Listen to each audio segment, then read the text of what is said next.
So it looks like the Eagles dodged a bullet when it comes to Miles Sanders. As far as Zach Ertz goes, they may have blown their opportunity to trade him. Still the cowboy, Mr. McLean. You Americans are all alike. But this time, John Wayne doesn't walk into the sunset with Grace Kelly. Scary Cooper, asshole.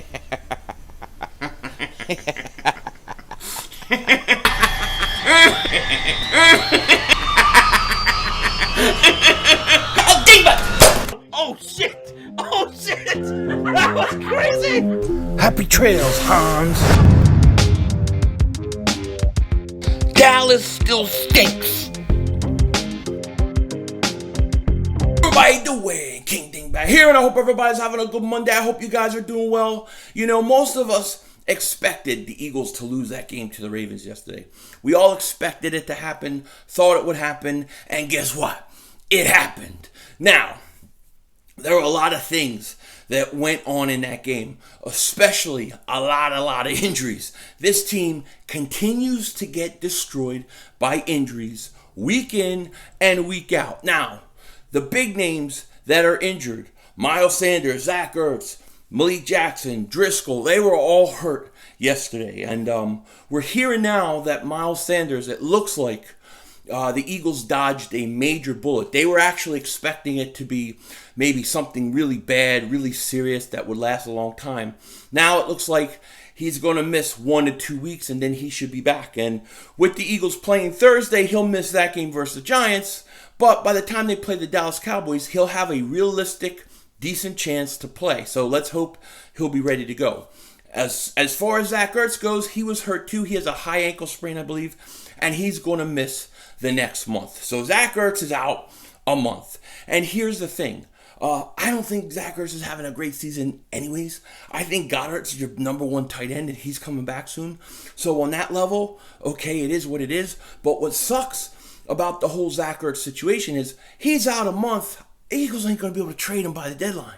And maybe they wouldn't have anyways, but at least they had the option. I was hoping that they would, but they can't do that now, which means he'll be on this roster the rest of the year.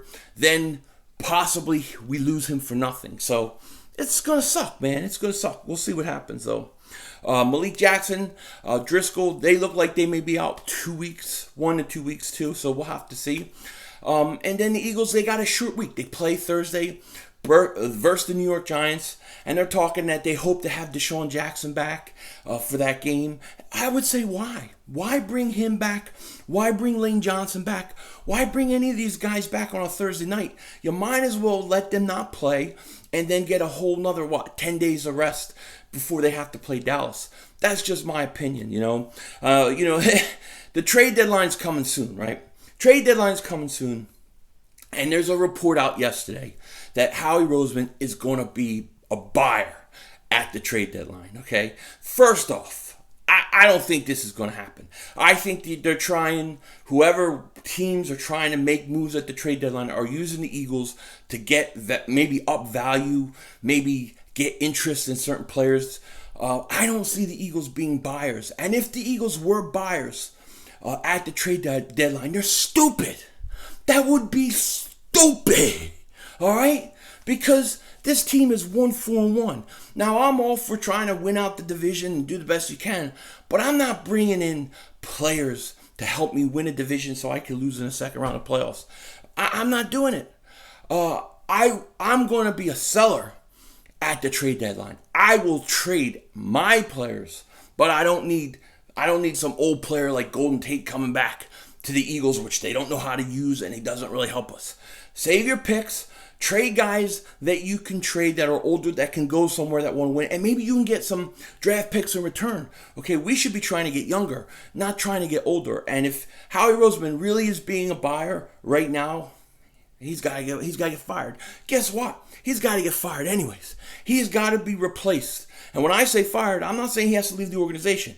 He has to be replaced as the talent evaluator on this team. He has to be replaced as the GM, basically. Let him do something else. Let him work on contracts. But I can't believe this report would be true. I can't believe it would be true. And if it is true, it's Nate Gary's fault. It has to be his fault because I blame him for everything in life. Everything happening in life, Nate Gary's fault. Now, the Giant game, we're going to talk about it this week. The Eagles lose to the Giants Thursday night. It's over. It's tank time. I don't think you can recover. If they beat the Giants, they could beat Dallas when they play them, and then they get a bye, then they get the Giants again. They could win the next 3.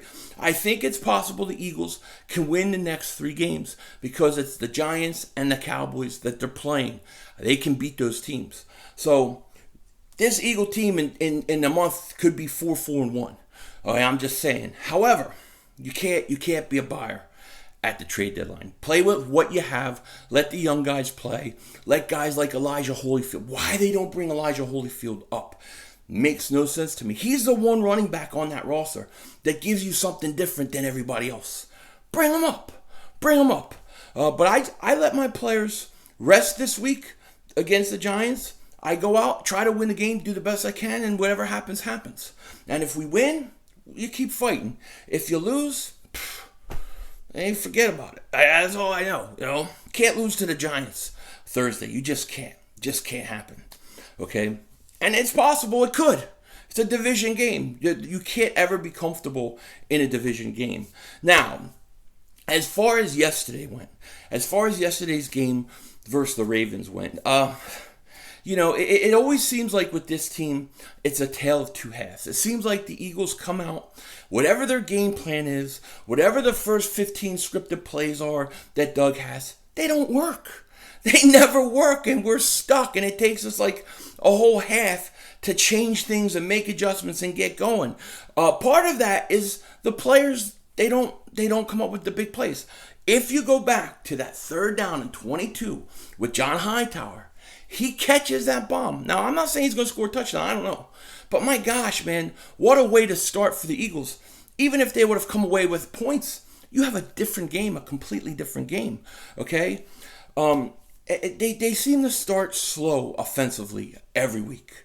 Every week. And I got to blame Doug. I got to blame the coaching. I got to blame the game plan because it seems like whatever they're trying to do does not work early on in the game. And only when they make adjustments does it seem to pick things up. And I got to tell you, a lot of people give Carson Wentz a lot of crap.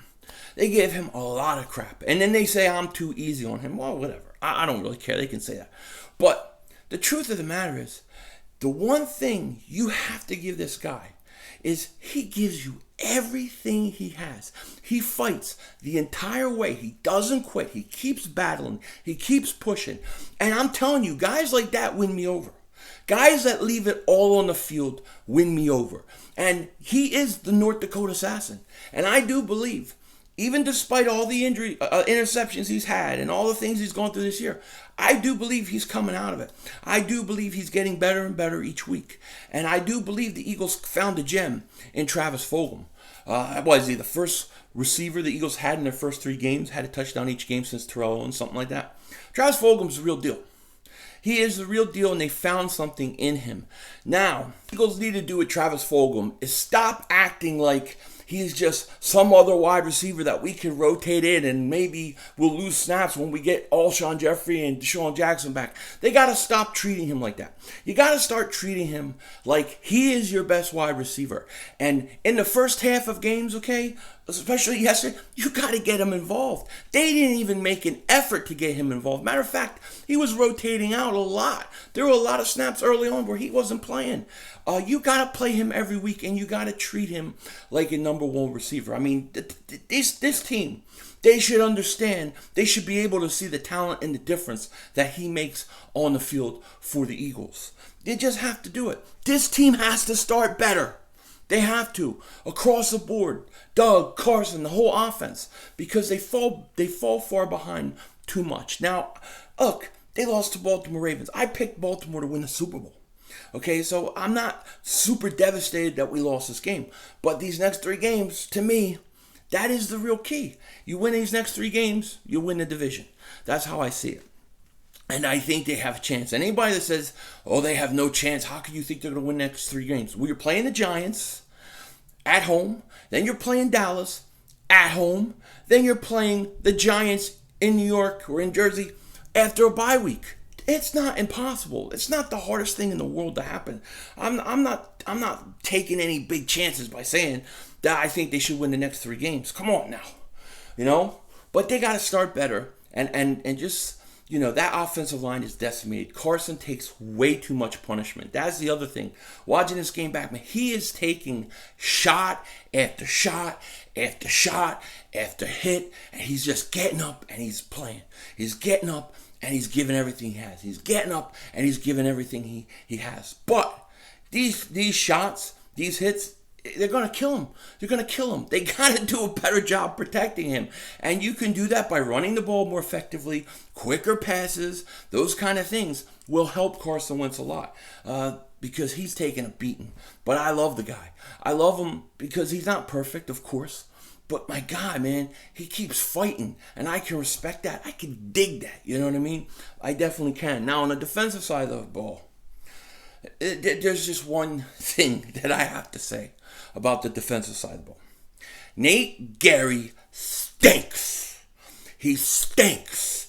Why on earth is he on the field? He is a liability. He is killing us. He is destroying us. And it's not even close. It's not even hard to pick out. Okay? There was a play, and in my live stream, I lost my mind at this point where they were doing an end around to receiver, and it was a 3rd down play, and the receiver was running, and he literally stops running hard at the receiver at the sideline. Takes a weird angle because he didn't want to engage in contact. Okay? If he runs right at him, it's a 2-yard loss. He stopped. And after that, he's done. He's out of position all the time. He doesn't know what the hell's going on. He's always looking the wrong way. He stinks, and I can't take it. And I think he has compromising information on Jim Schwartz or Howie or somebody, because I don't know why on earth you would play him. I was watching Davion Taylor run down a running back on one play. I mean, the guy's very athletic, very fast. I mean, I would rather see a Davion Taylor, Sean Bradley get the reps, make the mistakes that Nate Gerry's going to make anyways, and play because they're more talented. And maybe in a few weeks, they become better and better. You got to do something with this guy, man. He is killing us. He is killing us. Every 3rd down, they go at Nate Gerry. Lamar Jackson goes right through a lane, goes right up the middle. Nate Gerry out of position every time. This guy is killing us. And he's the only defensive player I'm going to complain about today. He's the only one because he's brutal. He's brutal. I will say this. I would like to see Derek Barnett show up a little more. He was non-existent. I think Josh Sweat is playing better than him. I thought Brandon Graham was absolutely fantastic. He may be our best defensive player all year so far. But Nate Gerry and these linebackers continue to kill this team. So we got a short week. We got the Eagles Giants Thursday night. I will be streaming that game. I will actually be streaming channel membership this afternoon. Kansas City, Buffalo, and then I'll be doing probably a public stream of the Dallas Cowboys Cardinals game. So if you guys want to hang out with me, come then. It'll be a lot of fun. But those are kind of my thoughts on the game, man. The Eagles start too slow. They start too slow offensively. They're going to get Carson Wentz killed if they don't help him and do things to protect him. Quicker passes, more running. Dodge the bullet with Miles Sanders, not so much with Zach Ertz. And then the defense has a major problem. It's called Nate Gerry because he stinks. With that said, take care, talk to you later, and don't be a dingbat.